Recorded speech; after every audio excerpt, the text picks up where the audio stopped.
காசா மட்டுமன்றி ஜெருசலத்தில் இருந்தும் ஆக்கிரமிப்பு படைகள் வெளியேற வேண்டும். இஸ்லாமிய ஒத்துழைப்பு கூட்டமைப்பு மாநாட்டில் தீர்மானம்.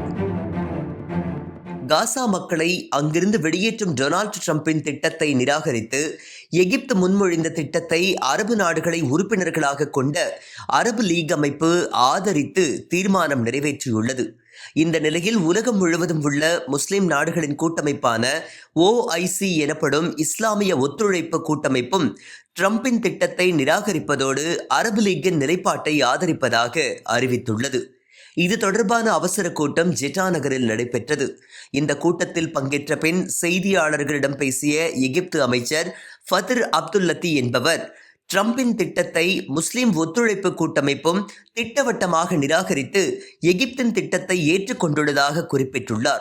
அடுத்த கட்டமாக இந்த திட்டத்தை ஐரோப்பிய யூனியன், ரஷ்யா, சீனா உள்ளிட்ட நாடுகளிடம் முன்வைத்து அவர்களின் ஆதரவை பெற உள்ளதாகவும் அவர் கூறியுள்ளார். இதனிடையே IOC கூட்டத்தில் சில முக்கிய தீர்மானங்களும் நிறைவேற்றப்பட்டுள்ளன.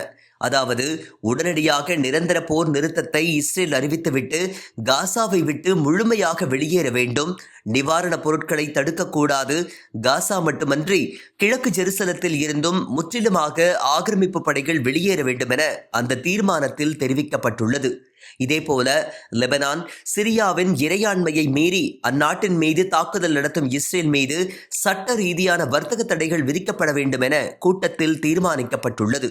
காசாவில் உள்ள 40,000 ஆதரவற்ற குழந்தைகளின் மேம்பாடு மற்றும் பாதுகாப்பிற்காக ஐக்கிய நாடுகள் மன்றம் உள்ளிட்ட அமைப்புகளின் நிதியை பெற்றுத் தருவது என்றும் இந்த கூட்டத்தில் தீர்மானிக்கப்பட்டது.